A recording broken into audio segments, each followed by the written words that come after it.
listeners, and welcome to Behind the DM Curtain. I'm your host, Tom Conyers, and today I'm joined by writer, best brother, and big dick, knee-swinging rap star, Jason Kaufman. Jason, thank you so much for joining me today. Nice to be here, Tom. Thank you. Yes. How are you? You doing good? Yeah, doing well. Boom. Well, I appreciate you being here on this special episode of Homebrewed Heroes, a.k.a. Behind the DM Curtain. Yeah, absolutely. We're going to explore some stuff, mostly because you and Matt are going on... I keep wanting to call it vacation, but I know you're not going to be on vacation. It's absolutely not going to be a vacation. The most stressful time. Yeah, it's going to be like the worst 3 weeks probably of the year. Yeah. If you fail, do they send you home or do you have to stay there? Yeah. Oh, yeah, they send you home. Okay. Well, here's to not seeing you in 3 weeks. Thanks. Yeah. Yeah. It's a nice thing to people. It's a nice thing. The dream. I'm doing some training for a new position at my job that it's just very intense, as is Matt. Yeah. So.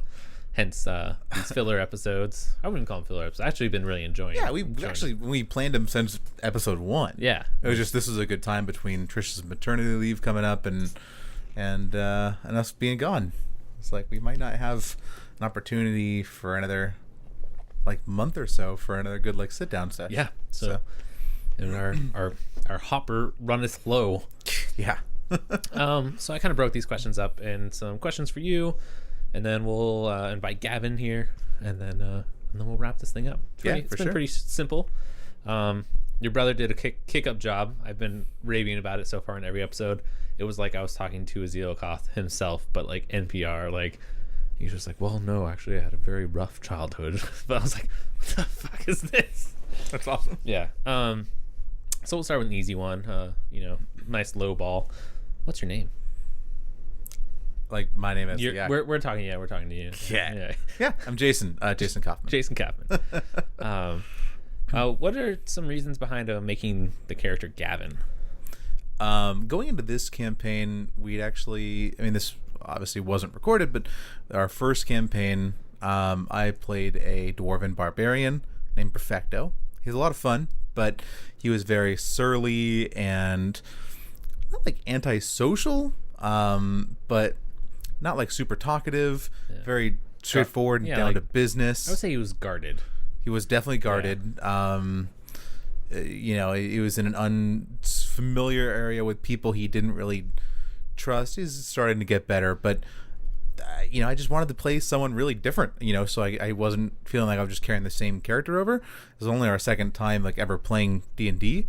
Or our second campaign, I guess. We've done multiple sessions, but so Gavin was really the polar opposite. He's from an interpersonal level and emotional level, and from a skill and play style level, he was just sort of different. And when we were all kind of just sketching out what we were going to be, I thought a wizard would be a good addition to the makeup of the party. Yeah, it's fit in very well. Yeah, I was like, I had read a couple of different build styles for the wizard class because there's a lot of ways that it can go. Yes. And I liked the idea of a wizard that was able to be kind of flexible. He could do the heavy lifting with some a couple hard-hitting spells, but he was also very versatile for a lot of the role-playing stuff and controlling the battlefield and helping to kind of buff and tweak other people.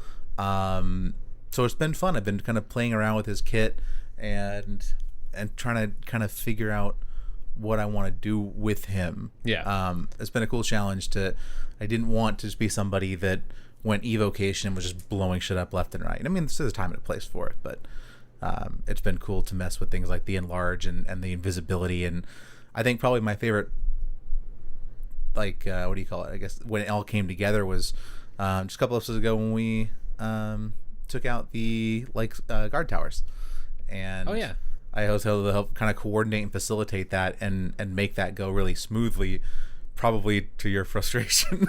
But it was cool to see it come together like that. So yeah, a lot of the DM blogs say just expect your encounters to be broken, and you make a beautiful world for your players to play in, but they'll shit all over it. You'll make this intricate dungeon with the fucking best treasure ever, and they're gonna be like, I want to go to the inn and fuck maids. And you're like, yeah, okay.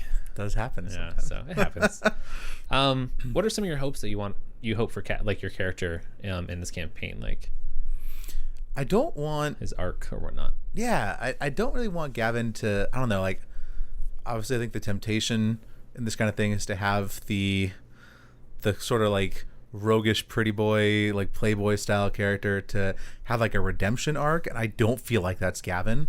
I do want him to grow a little bit and face some of his demons from his past and he's got some family issues to kind of work through, and I think I do want him to kind of work through that, and I think it'd be cool to have maybe not like a pivotal moment, but one of those things where you can kind of, you can almost see him like make the decision to be like, I like who I am, and like, I mean, it'd be cool just to have him, I mean, hopefully he survives, right? But yeah, it'd be cool to have him just kind of end up like in a mansion surrounded by swag somewhere, like at the end of it, and just be like, I'm good with this. I'm like, good. Just and have him have kind of an atypical ending for that kind of character, and just, I mean, he'd still have friends, and I think by the end of this, Gavin would probably be more prone to want to share that lifestyle with his friends versus being like, all right, bye guys, like, thanks for the loot. Yeah.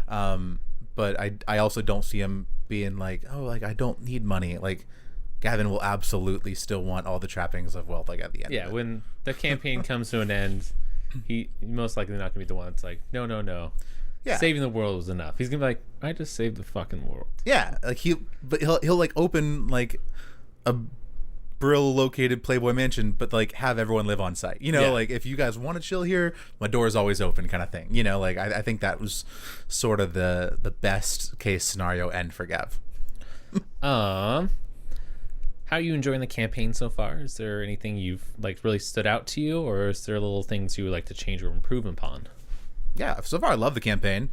Absolutely want to give you props. I mean, this is probably the biggest scale creative aspect I've seen that you put together. I mean, obviously we've known each other for a lot of years, and oh my goodness, and I've gotten to know a lot of your film ideas and seen a lot of the outlines and setups for some of your like scripts and screenplays and stuff, and I've seen you start a couple of like book ideas and take them kind of intermediate point, but this has been a really rich and deep undertaking. So it's been really cool to fun. See you flesh out that world. I really enjoy it, and I was glad we got to kind of see a smaller one today. I would like to see another like bigger one, but like the skill check was, I think, probably like my favorite thing so far. Yeah.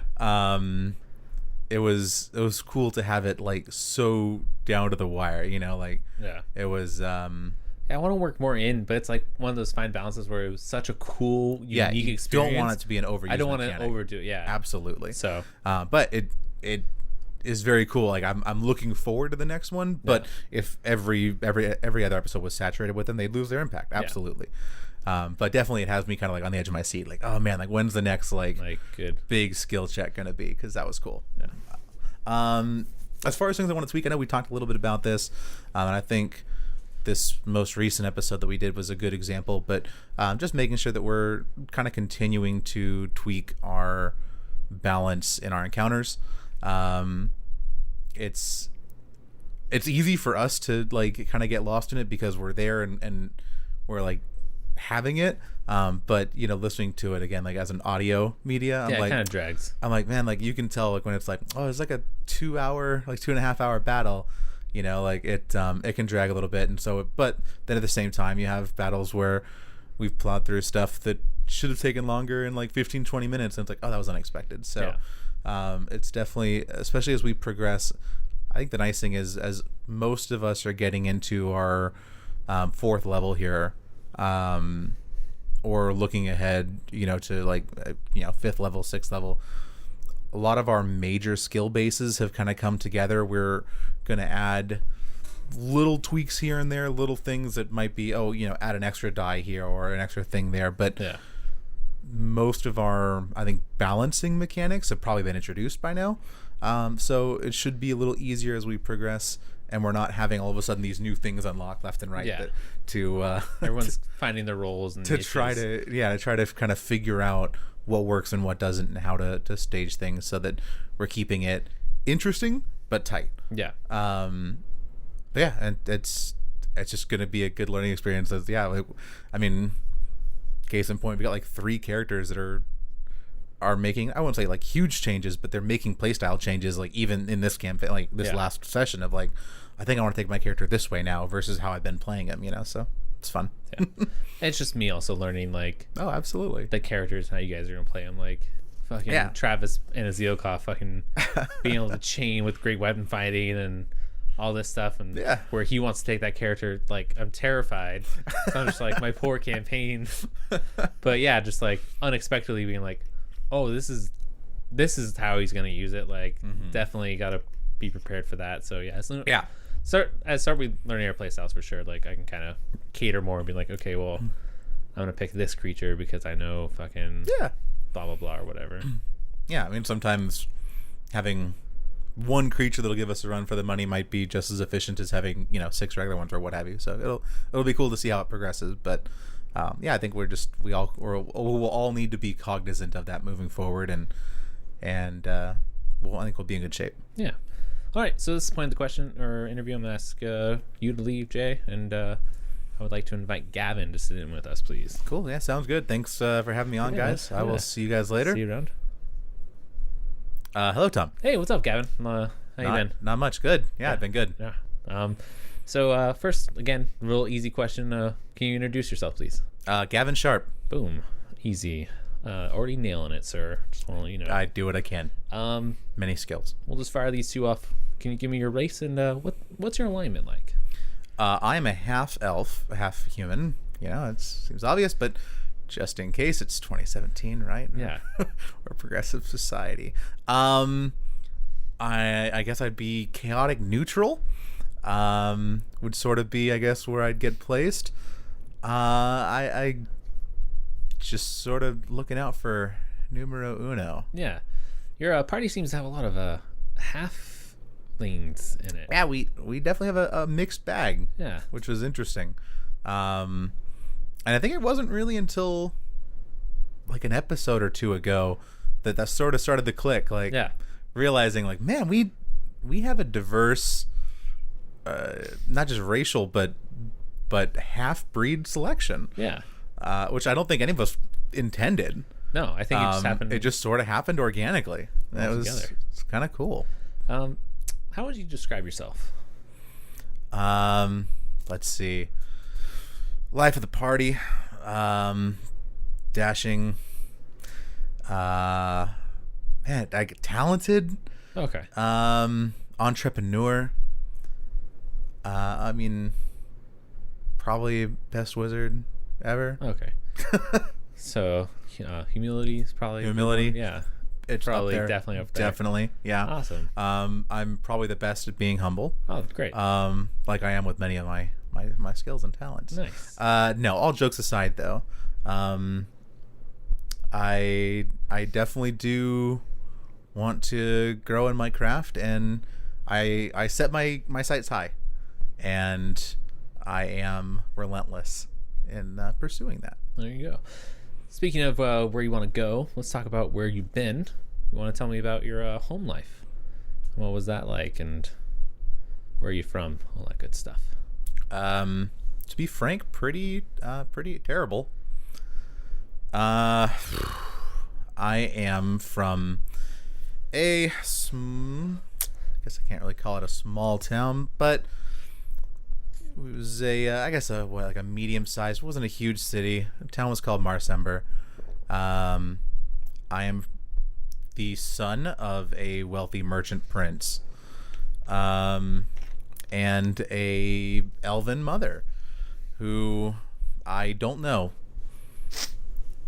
My father and her met on a shipping cruise. He was going to, I'm sure, I don't know, make some connections or acquire some sort of new product, and the ship wound up being wrecked by a storm, and he was injured, and she wound up nursing him back to health. During that recovery, I guess they hit it off. I unintentionally came from that. And then she showed up a couple years later and dropped me off. I was, I don't know, 2, 3. I was pretty young. And my father at that time had gone back home and remarried and had just had my lovely brother Logan, who is a full human. And I was sort of the awkward bastard that showed up after the fact. I guess elves don't really want to raise a half elf. We don't really fit in too well. But my dad didn't really want me either, and I was sort of like a reminder, every day. A little awkward. I mean, he wasn't mean, I guess, but I had sort of a cold childhood. He made sure I never lacked for anything, but like looking back, it was probably more from a social thing, right? Like you can't have one son of a wealthy merchant prince who has everything and one son who looks homeless, right? I had to be presentable. I had to, be taught manners, but I also wasn't really given affection and more than affection, because right? No kid wants to be ignored, but I never had a chance, and that sort of sucks, Yeah. Like, I was the elder son, and it was very clear early on that I was going to inherit no part of the business. I was not going to learn how to take over the empire when Dad retired. Yeah, no. It was sort of a mess. So I had to find my own way. Trouble passed for sure. But things, I would say, started to look up when you discovered that you had magic abilities? Yes and no. The town was, at the time, pretty politically charged, a little xenophobic against magic users. I had to register as a magic user, which didn't really garner me any favors. But I'd have to say that, my magic talents and abilities are probably one of my defining features. So, I guess ultimately things did look up. I wound up studying with a local hedge wizard, and spent about 12 years just in tutelage with him, kind of learning the tricks of the trade.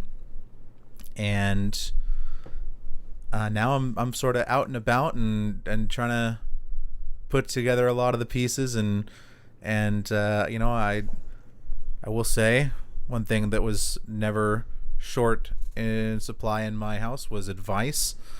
Even if it wasn't really for me, I was able to hear and absorb a lot of it. And experience is the best teacher was a common one. And I didn't really do well in school. Not sort of my thing. Not my learning style, I guess. So sort of when I felt like I'd learned what I could, I set out to figure it out, and here I am. Nice. Yeah. Speaking of where you are, you are finding yourself now one of 9 party members. That is saving the world, I would say. Maybe the realm. Maybe. What do you think of your fellow party members, or thoughts now that you're kind of part of this group, if you want to be part of it or reluctantly are part of it? Yeah. I think Kren has a good head and his shoulders, at least when it comes to business. And let's be real, I need a business partner. So I respect his game.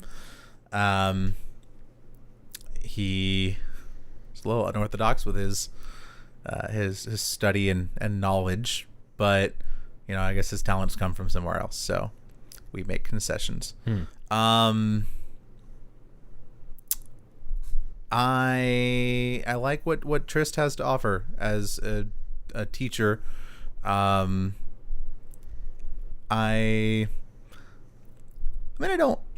don't love theft more than earning things any other way, but it's just like an extra layer of job security for me, right? Like I'm not above doing what I have to get ahead.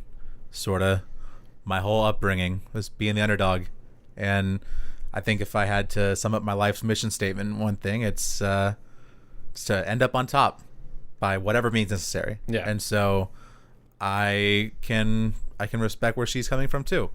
Adria, obviously very useful. She has saved my bacon a few times, and I am quite thankful. That being said, I think we have some pretty major ideological differences. Marcus as well. Yeah. I will say I just try not to step on their toes. Really just try to avoid a Zelikoth. I'm trying to get on his good side.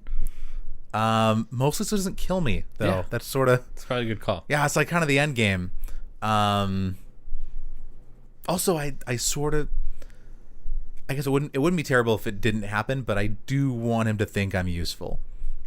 Because I get the feeling he doesn't think a whole lot of me when he's chopping a bunch of shit in half. And I could, I could see why. Yeah. I guess.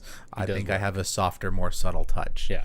And I have a layer of flair that he probably doesn't appreciate. But he's, a bit uncultured, so we'll let that slide. And then, gosh, Farzu, try to get the creeps from him. Yeah. He's the unintentional ninth member. Yeah, he's a little murdery, so that's good. I mean, I guess for the most part, I like what we have going on. I really like that Marcus and Zelikoth don't have material possessions, because I get a lot of overflow, and that's cool. It's just like more chances to win, Yeah. Yeah, it's like double prizes. Exactly. So that's cool. Yeah. That's cool. I think if everyone were as attached to material possessions as I was, it'd be a bit of a stingier adventure. But sure. I feel like I picked the right crew, Yeah. Where do you want to see yourself at the end of this journey that you're taking? Posted up in a rosewood throne, preferably surrounded by attractive women and gold. You basically want to be a dragon. Yeah, there it is. Okay. But not a Kren dragon, just no, but yeah, I'd take like a you dig that dragon's wealth and the hordistic of I could covet some shit. Yeah, I think that's where I'm at. Okay. Well, Gavin, thank you so much for your time. Thank you for joining absolutely. us. Yeah, thank you so much for having us. I'm going to ask you to please excuse yourself and please invite Jay back in. All right, I'll go grab him. All right. Hey, Tom. Hey, man. Sorry it took a little bit. No worries. He's chatty. Yeah. So one of my favorite interview shows of all time is Inside the Actor Studio with James Lipton. And he gets this questionnaire from a French guy. I don't know his first name, but it's basically called the Pivot Questionnaire. I'm assuming his last name is Pivot. Or Pivot. I don't know. But it's 10 questions, always the same 10 questions. So I'm going to ask you these 10 questions, and just let me know what you think. Doesn't need an explanation, just what it is. You Perfect. Ready? Yeah. What is your favorite word? Loquacious. Okay. What's your least favorite word?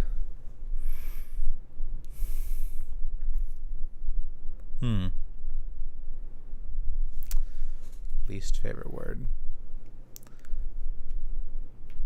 I don't know. First thing that comes to mind. Yeah, no, I do have one. Dewy. Dewy's kind of, like, moist doesn't bother me, but dewy. But dewy, it's almost too much water. Yeah. All right. What turns you on creatively, spiritually, or emotionally? Creatively, I mean, like I like to write and create things, and it's part of why I love playing D&D. And I think just a new idea, a new character, a new campaign, a new book, it always gets you like fired up. It's so like shiny and like untarnished. Yeah. And it's like I have to feel like almost, you if you were like a carver, right, and you saw like this beautiful block of marble and you were like, I'm gonna make this with it, right? Or if you like to whittle and you saw like a really good like piece of wood and you're like, I'm gonna make blank with it. You start to like go at it and maybe you get most of it, maybe you kind of fuck it up. Yeah. And you stop, right? But like when you see it and you get that like image, that nice. Definitely gets me pumped to like get in there and start trying to mess around with it and see what I can get from it. Alrighty. What turns you off?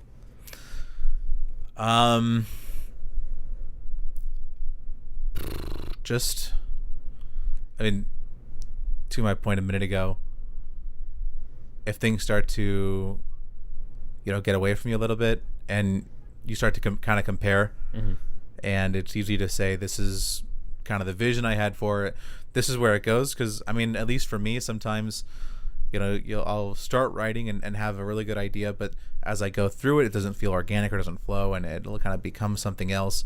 And then sometimes you get to a point where you almost like stop recognizing the thing that you've created, and it doesn't feel the same way it did when you started writing those first steps, and you have to start kind of weighing it out. And I mean, it's just like a relationship, right? You kind of get past the honeymoon phase, and then you have the work portion, where you have to start compromising and putting in effort, and it stops feeling like something that is just happening and is this beautiful, perfect, easy thing, and you realize you gotta sometimes, set aside time and make a chore out of it and get it done. All right. What's your favorite curse word? That's a good one. I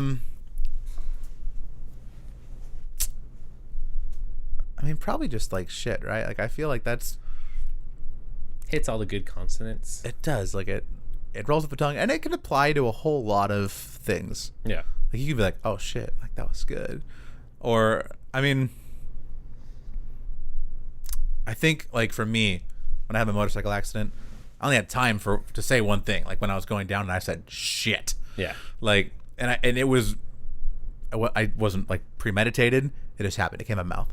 And I'm like, I feel like that is a good sign of like your favorite curse word. Yeah. When you're like, I might die right now, and like you have time to say one word, like what happened, what just pops out of your mouth is probably like, it's probably the one. So I have to go with that. There you go. What sound or noise do you love? Bubble wrap. Okay. What sound or noise do you hate? Oh, nails on a chalkboard. Okay. Can't stand Gross. What profession other than your own would you like to attempt? Be cool to be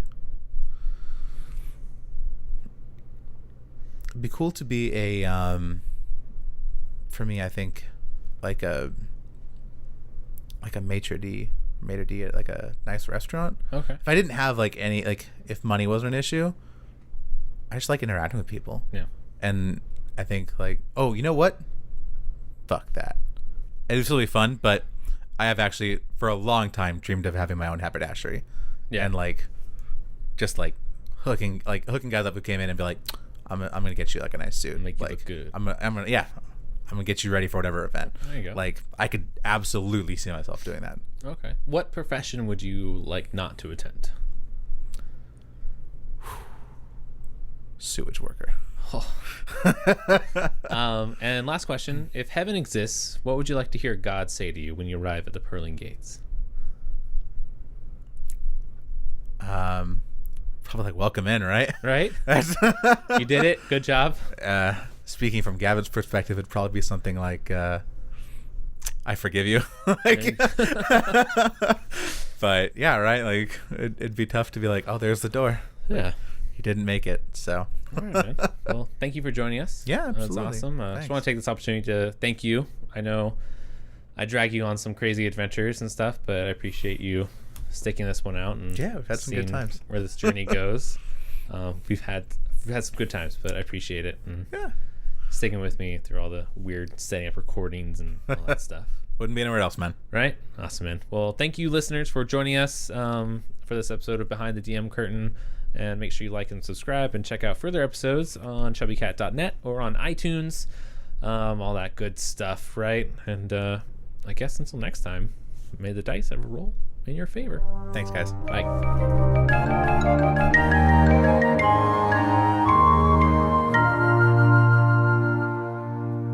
Hello, and thank you for listening to this episode of Homebrewed Heroes.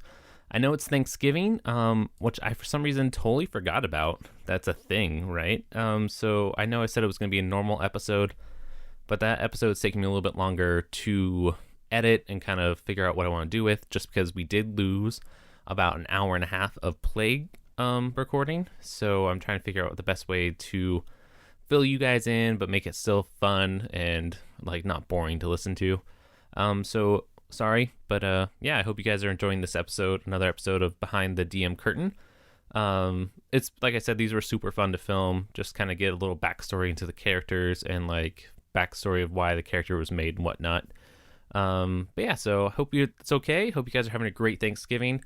And I hope this episode's getting you through, you know, your drunk uncle trying to tell you weird stories about your aunt and stuff that they did as kids. Or maybe, you know, your really successful siblings showed up and everyone's giving them praise and giving you shit and you just want to kind of zone out. So hopefully this is helping you zone out and kind of escape. Or maybe you just don't like football and you just don't want to watch it.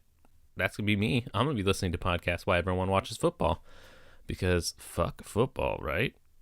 Right? Anyways, just quick housekeeping. As always, wanted to say thank you so much for listening.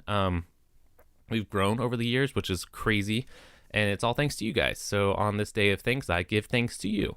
Also, thanks to my brothers and my family and my friends. Also want to say thanks to Kevin McLeod for letting us use his awesome tunes that make this show possible, right? Look at me, I sound like PBS. But yeah, also check us out on social media. That's all I want for Christmas is fuck my 2 front teeth. I don't need those for anything. But please share with a friend if you like what you hear. Like and subscribe. Find us on ChubbyCat Crew on Instagram and Twitter. We post there sometimes when new episodes go up, or if an episode's gonna be late, or if I think something's funny, or you know, just whatever. So yeah, you can follow us there. You can almost always email us at chubbycatpodcast@gmail.com. Hit us up there. Love to hear from you. And just start an open conversation. You know, all those good things in life. But yeah, so I think I smell my turkey burning, so I'm going to get going. But you guys have a great day. And until next bye week, may the dice ever roll in your favor.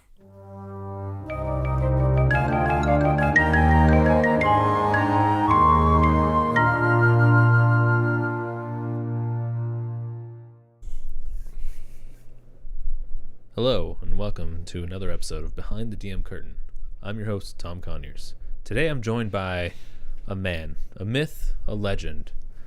He has the finest beard I've ever seen. Matt Such. Matt, thank you for joining us today. Hello, sir. How's it going?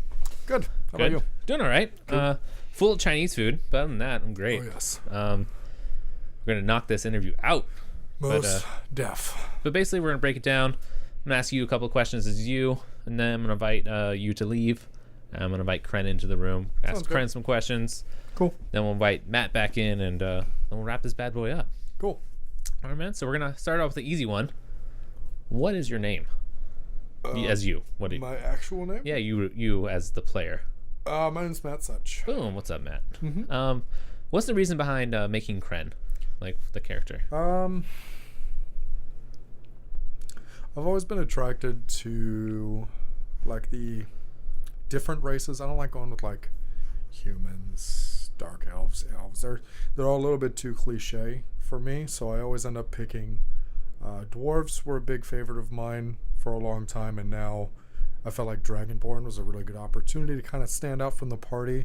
Regardless of class, I kind of always have that role-playing edge, and then based on what you described from the world, I thought it would end up kind of being this interesting trope where he's the outsider, but the focus isn't on him due to all the demons and the angels being in the same area. So while he's different, people aren't eyeing him as odd as normal because they're fearful of the other large entities and groups. So it's kind of an interesting opportunity to kind of play this character a little bit differently than it normally would be. Yeah. Awesome.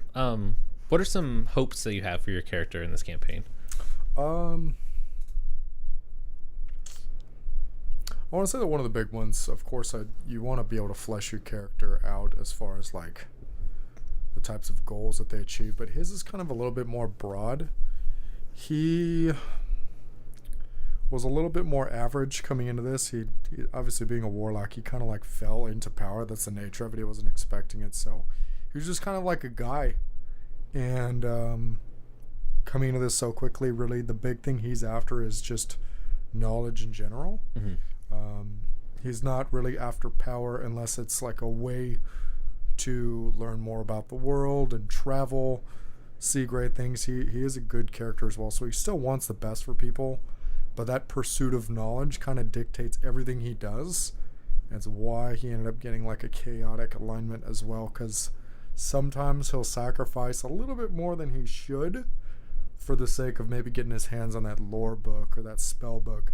Somebody wouldn't be able to otherwise. Yeah. Part of why he's friends with Gavin, because even though Gavin's kind of a loose cannon, he realized that Gavin's going to be a good way for him to be able to get his hands on some good material. Good swag and all that stuff. Awesome. How are you enjoying the campaign so far? Is there anything that's really stood out that you thoroughly enjoyed, or is there anything that you'd like to change or have improved upon? To be honest, no. I don't think any changes really need to be made. I think the pacing is really good. There's plenty of time to role play. It's kind of a diverse group that we've got, so I'm still kind of finding it tough to like relate my character to certain members, like Sterling's character or Trish's. But it's just because naturally we pretty much have the 4 different corners of alignments. Yeah. It's a very, very odd group. I mean, you've got a Zelikoth, literally straight chaotic evil. You've got lawful good, Selena's character. You've got chaotic good for me. Jason's chaotic neutral-ish. Yeah. But he's not above sacrificing people, so it's really interesting, and it's not so much that anyone is anyone's friend.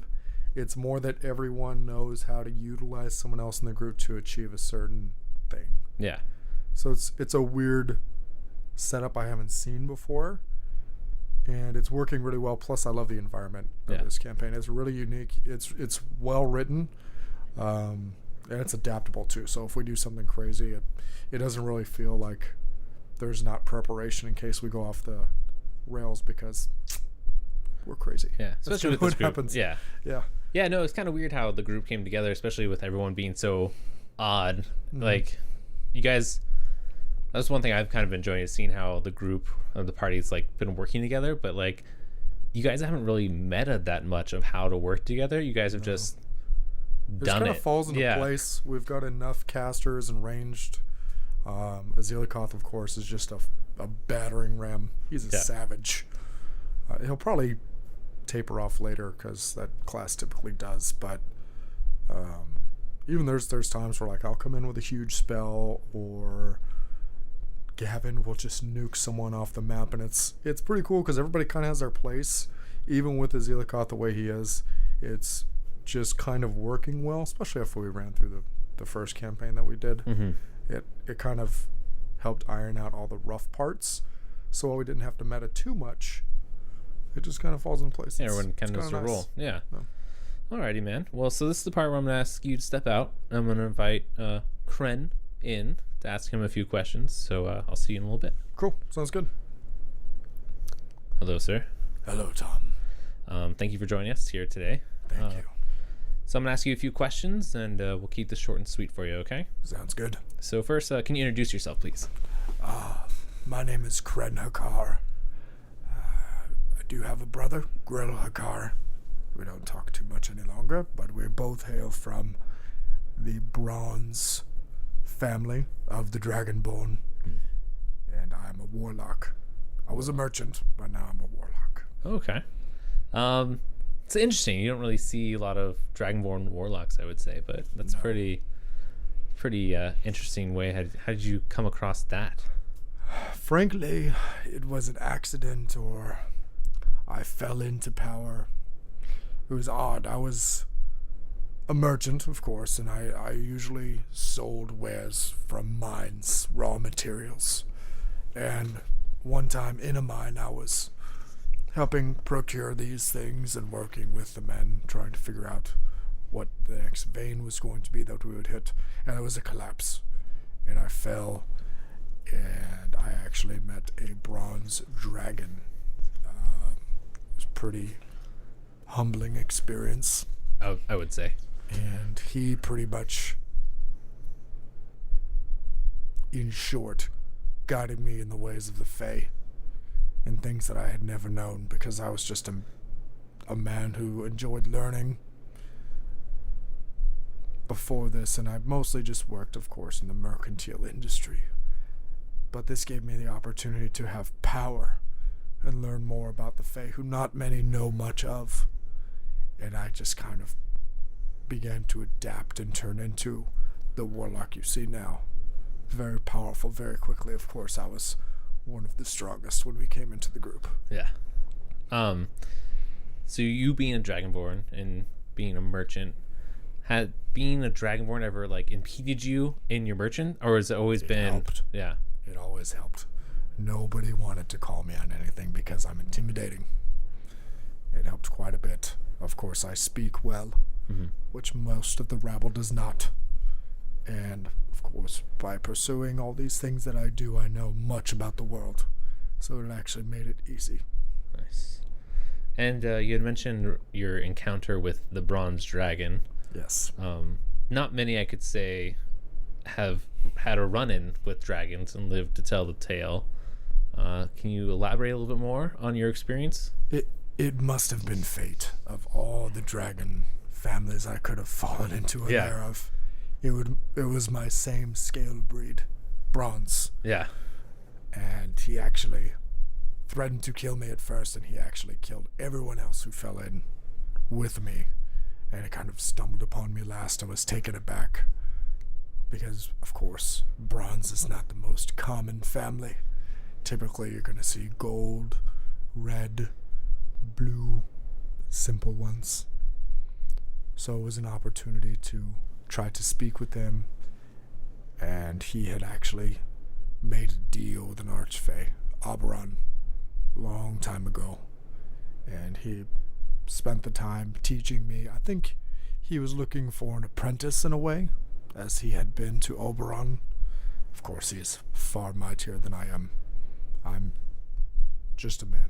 That's it. Just one dragonborn hatchling compared to this legend. We are still in contact at times now, but he mostly set me off to try to find my own way, because it's the best way to learn.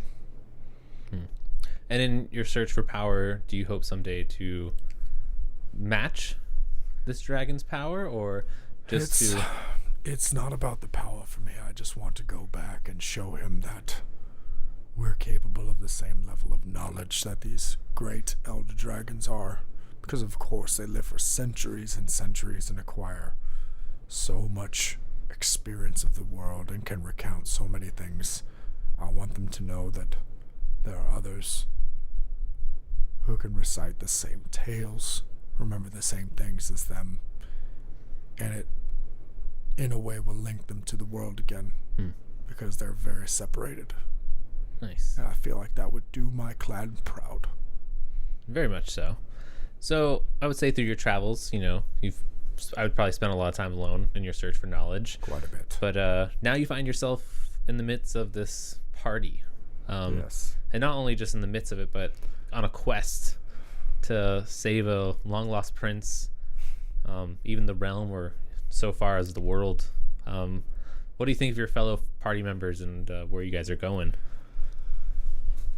Ragtag wouldn't begin to describe our group. I don't like the Dark Elf, but he is quite useful. He is an absolute battering ram. Yeah. Gavin only cares about money, but he is powerful in his own right. And of course, I know money, so I feel like I can use him for certain things. Because if he's just pursuing money, I can slip in. And there's actually a book that he allowed me to read recently, and I don't think he realized I would be able to acquire just as much power from it as he would. Yeah. Seeing I have more extensive knowledge. Trist is an odd character, but she just kind of sticks with us. It's always good to have someone from the underbelly of the society, as I'm not. Yeah.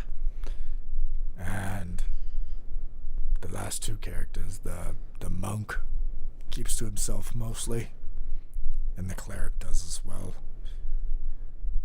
I have some things in common with them, but again, my world that I grew up in is very different than theirs. Yeah. So it's hard to relate with them at this point.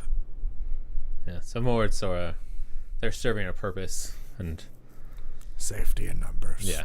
Always smart, especially with how crazy this quest has been. Yeah. The number of demons. The half Aasimar worries me, but I haven't found need to fear the Aasimar yet, so I trust him as of now. Nice. What are some, where do you see yourself at the end of this journey, or hope to see yourself at this time? I want to commune regularly with elder dragons and hopefully own a library where others can pursue the same knowledge that I found myself. I think that would be quite an achievement. I would probably put it where I'm from in my homeland. But Brill would probably be an enjoyable place due to the diverse nature of the area. Yeah. It would allow me to still go on short journeys to learn. Nice. That would be a really noble cause. It's pretty cool. Mm-hmm. Well, Kren, thank you for your time. But you're free to go, and if you would you invite Matt, please, back? Thank you, sir. Good day.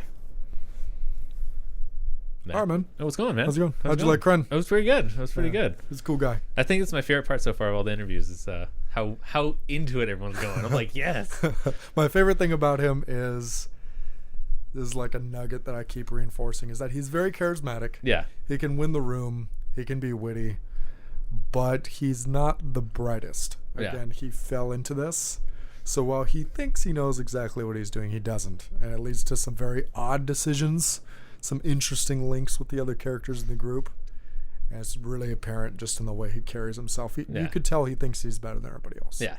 It's pretty obvious. Yeah, it's pretty good. The underbelly. Yeah, he describes her as the underbelly. What a savage. Yeah. He's talked to her like twice. She's like, no. Just, the low life. Oh, how can I? All right, man. So, last couple of questions. My favorite show or interview show I watch is Inside Actor Studio with James Lifton. And he always asks the same 10 questions created by this French dude named Pivot. So it's literally called the Pivot questionnaire. Cool. So yeah, I'm going to ask you those same 10 questions. Sounds good. First question, man. What is your favorite word?